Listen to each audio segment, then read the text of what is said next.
A very good afternoon, dear students. કેમ છે બધા? Welcome to LPS group of education. તો આજે આપણે કયો વિષય ભણવાના છે? આજે આપણે ભણવાના છે સામાજિક વિજ્ઞાન. તો સામાજિક વિજ્ઞાનમાં આપણે તમારું પહેલું ચેપ્ટર તો પૂરું કરી દીધું છે. પહેલું ચેપ્ટરમાં આપણે શું જોયું હતું? ચાલો આપણે રિવાઇઝ કરીએ. પહેલા ચેપ્ટરમાં આપણે જોયું હતું કે ઇતિહાસ જાણવાના સાધનો કયા કયા છે. તો તમે યાદ કરો. ચાલો 1 મિનિટ, હું 5 ગણું એ ત્યાં સુધી તમને યાદ આવી જવું જોઈએ. 1, 2, 3, 4, 5. ઓકે, રિવાઇઝ કર્યું? મને એવું લાગે છે કે કદાચ તમને લોકોને યાદ આવી ગયું હશે. ઇતિહાસ જાણવાના સાધનો આપણે જોયા હતા. તેમાં આપણે જોયું હતું તાડપત્રો અને ભોજપત્ર. બીજું હતું અભિલેખો. ત્રીજું હતું તામ્રપત્ર અને ચોથું હતું સિક્કાઓ. બરાબર, આપણે આટલી વસ્તુ ઇતિહાસ જાણવાના સાધનોમાં જોઈ હતી. પછી આપણે શું જોયું હતું? ઇતિહાસના જે પહેલા આપણે જોયું કે ઇતિહાસ આપણે કયા સાધનોની મદદથી જાણી શકીએ. તો ઇતિહાસ પછી કોણ જાણે છે? ઇતિહાસ શોધવાનું કામ કોનું છે? તો એ છે પુરાતત્વશાસ્ત્રીઓ, જેને આપણે અંગ્રેજીમાં આર્કિયોલોજિસ્ટ કહીએ છીએ તે.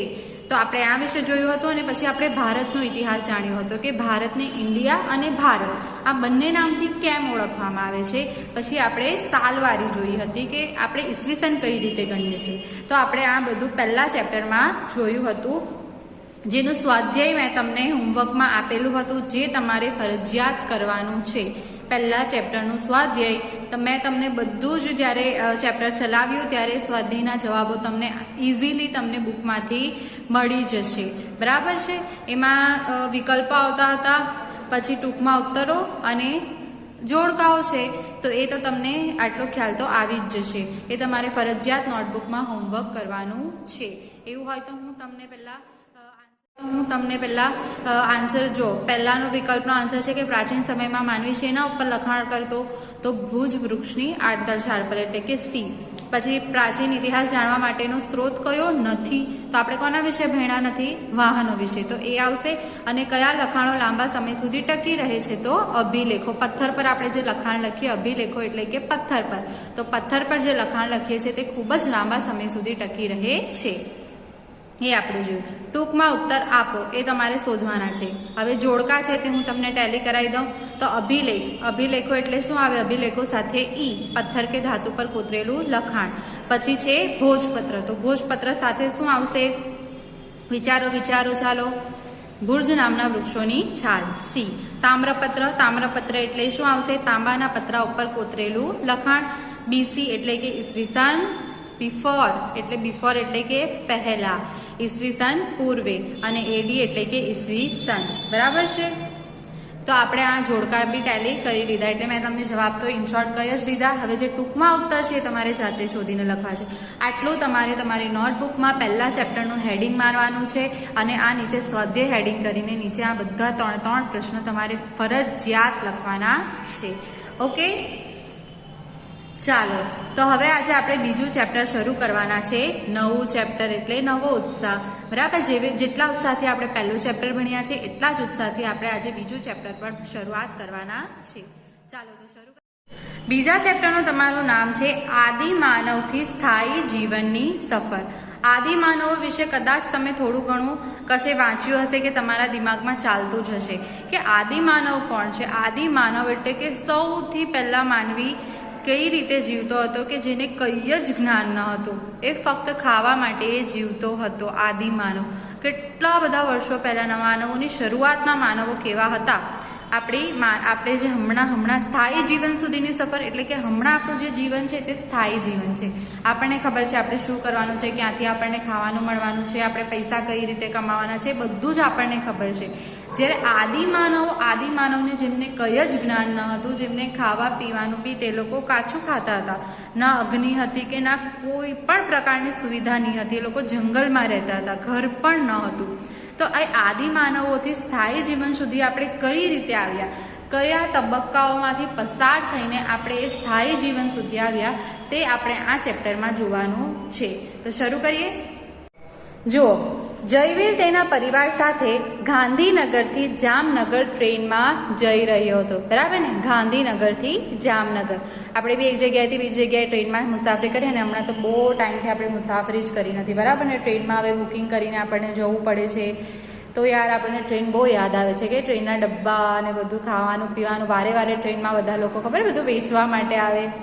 તો એ શું, એવી જ રીતે જયવીર, આપણે જેવી રીતે આપણા પરિવાર સાથે ફરવા માટે જઈએ એવી રીતે જયવીર પણ કાં જતો હતો? ગાંધીનગરથી જામનગર.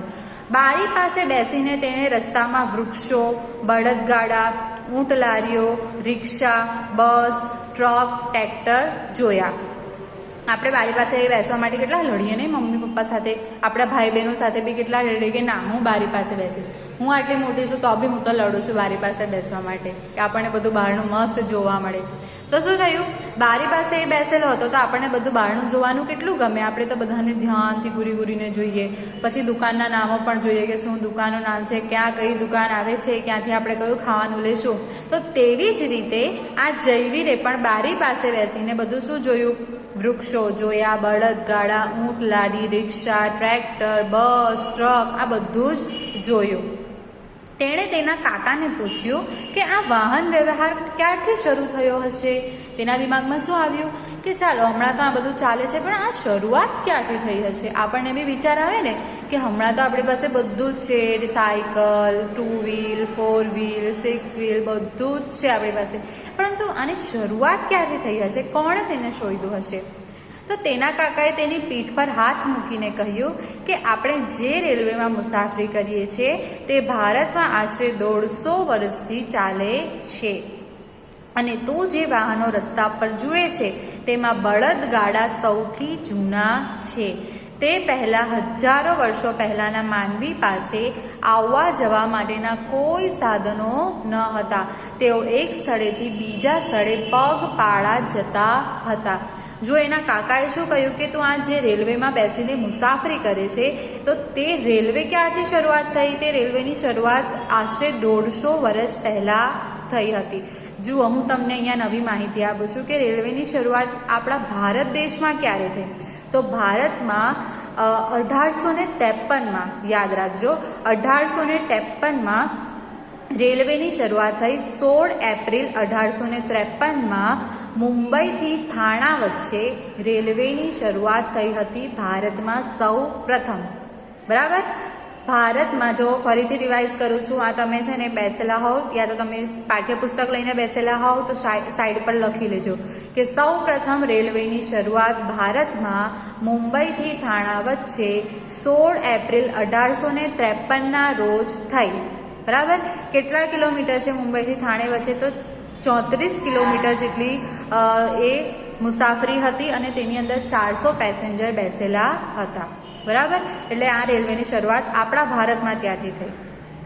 અને સૌથી પહેલાં આપણે આવી રીતે એક જગ્યાએથી બીજા જગ્યાએ આદિમાનવો તો બધે પગપાળા જ જતા. બરાબર, ત્યારે તો કોઈ પૈડાની શોધ થઈ ન હતી તો પછી ગાડીઓ કેવી રીતે ચાલવાની છે? બરાબર, એટલે કે સૌથી જૂના આપણે જ્યારે પૈડાની શોધ થઈ ત્યારે એક જગ્યાએથી બીજી જગ્યાએ જવા માટે આપણે બળદગાડું લેતા હતા. બળદ તો હતા જ ને ત્યારે, પણ તો બળદને આપણે શું પાછળ થોડી કાર્ટ જેવું, ગાડી જેવું બનાવીને નીચે વ્હીલ મૂકી દેતા. એટલે સૌથી પહેલાં એક જગ્યાએથી બીજી જગ્યાએ જવા માટે બળદગાડાથી શરૂઆત થઈ હતી. તો આની નીચે અંડરલાઈન કરજો કે બળદગાડા સૌથી જૂના છે. ને જ્યારે એના બી પહેલાંના હજારો વર્ષ પહેલાં જ્યારે આદિમાનવો હતા ત્યારે તો કંઈ જ ન હતું. ત્યારે તો પગપાળા જ આપણે મુસાફરી કરતા હતા. આદિમાનવ, હવે આપણે જોઈશું આગળનું. આપણે જોયું કે આ કેવી રીતે જયવીરને કેવી રીતે ખ્યાલ આવ્યો કે આ ક્યારથી શરૂ થયું હશે. તો એવી જ રીતે આપણા મનમાં ખ્યાલ આવ્યો ને. તો હવે આપણે જોઈએ કે આદિમાનવ કોણ છે અને તેમણે પોતાનું જીવન કેવી રીતે કાઢ્યું અને હમણાં આપણે અહીંયા સુધી આદિમાનવોથી લઈને હમણાં આજ દિન સુધી આપણે કેવી રીતે કયા તબક્કાઓમાંથી પસાર થઈને આવ્યા છે તે આપણે જોઈએ. ચાલો તો આપણે આગળ જોઈએ. આદિમાનવ એટલે કે ભટકતું જીવન. ભટકતું જીવન કહીએ કારણ કે તેમની પાસે રહેવા માટે તો કોઈ ઘર હતું નહીં, એટલે એ લોકો જંગલમાં એક જગ્યાએથી બીજી જગ્યાએ ભટક્યા કરતા. તો એટલે એ આદિમાનવોના જીવનને કેવું જીવન કહીએ છીએ આપણે? ભટકતું જીવન. આદિમાનવો એટલે ખૂબ જ જૂના સમયના માનવો. માનવોની શરૂઆત જ આપણે આદિમાનવથી થઈ હોય એવું કહીએ તો પણ ચાલે. એટલે ખૂબ જ સૌથી પહેલાંના માનવીઓ. આશરે 20 લાખ વર્ષો પહેલાંના આદિમાનવો ભટકતું જીવન જીવતા. કેટલા લાખ? 20 લાખ વર્ષો પહેલાંના.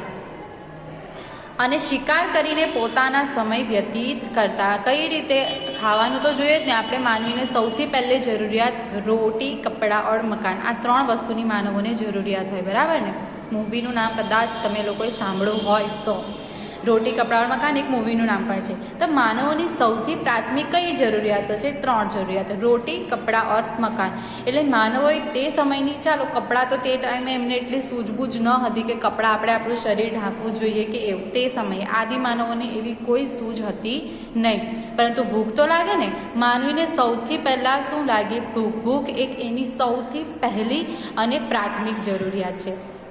એ લોકો મકાન બી આપણા માટે એટલું, એ સમયના માનવો માટે એટલું નેસેસરી હતું નહીં, એટલું જરૂરી હતું નહીં. તે સમયના માનવોની ફક્ત એક જ જરૂરિયાત હતી, એ છે રોટી, એટલે કે ખોરાક. એટલે ખોરાક ખાવા માટે તે શું કરતા? શિકાર કરતા અને પોતાનો સમય વ્યતીત કરતા.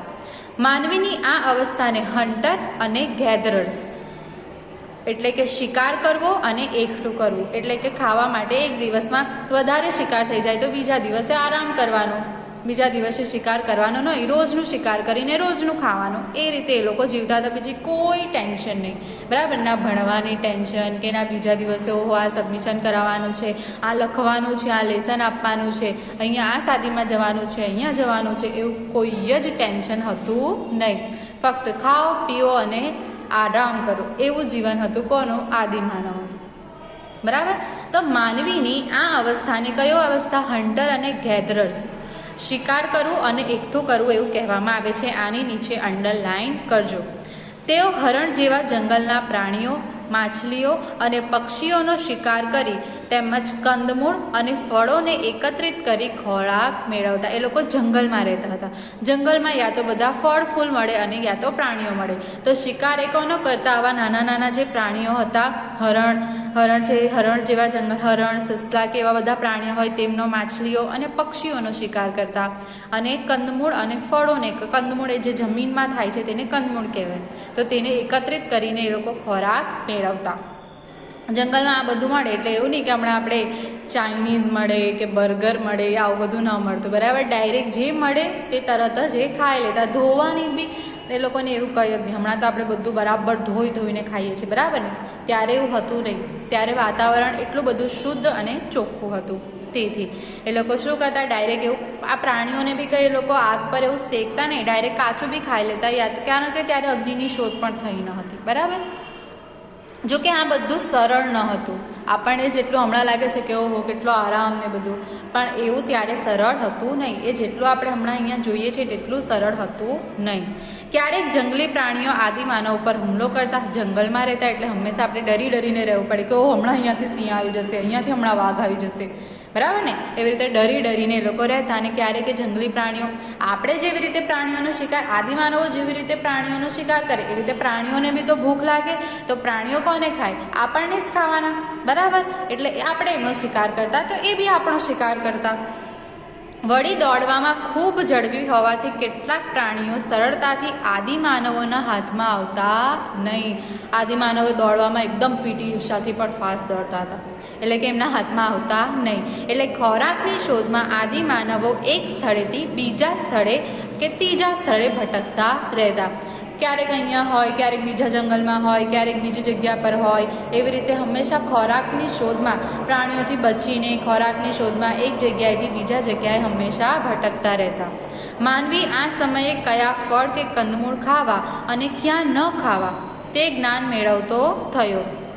એટલે કે માનવી ત્યારે શું હતું? બધા જ કંદમૂળો ખાતા, એને કોઈ જ્ઞાન હતું નહીં. પરંતુ ધીરે ધીરે જેમ જેમ તે આગળ થોડો વર્ષો પસાર થયા તો એને ખબર પડી કે આપણે કયું ખાવું જોઈએ અને કયું ન ખાવું જોઈએ. એ જ્ઞાન ધીરે ધીરે તેમના દિમાગમાં આવ્યું.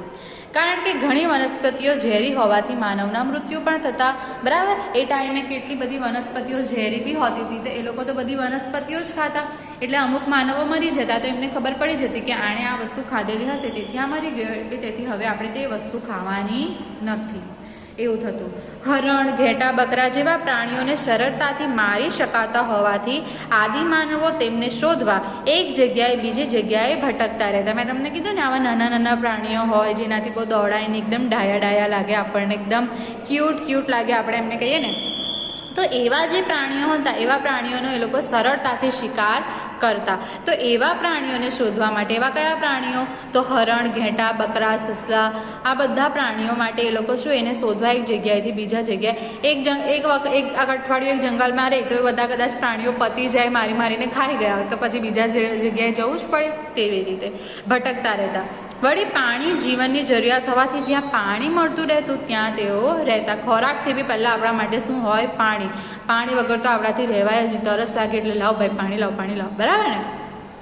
તો શું થતું કે પાણી જ્યાં એમને મળતું, જ્યાં નદી હોય ને, નદી હોય કે કંઈ સમુદ્ર હોય, તેવી જગ્યાએ એ લોકો સૌથી પહેલાં રહેતા. જંગલમાં બી જ્યાં નદી હોય, ઝરણું હોય, તો તેવી જગ્યાએ સૌથી પહેલાં રહેતા. પછી ત્યાં આજુબાજુ તેઓ ખાવા પીવાનું શોધતા, શિકાર કરતા. અને જો ત્યાંથી બધા શિકારો પતી ગયા હોય, એમનું મન ભરાઈ ગયું હોય, તો પછી બીજા પ્રાણીઓને શોધવા બીજી જગ્યાએ જતા રહેતા.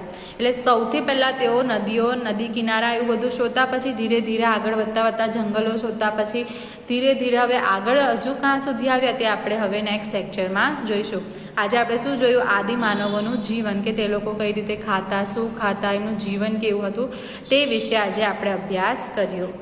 ઓકે વિદ્યાર્થી મિત્રો, તો હવે આપણે જે આગળનું છે તે આપણે નેક્સ્ટ લેક્ચરમાં જોઈશું. Okay, thank you, bye bye.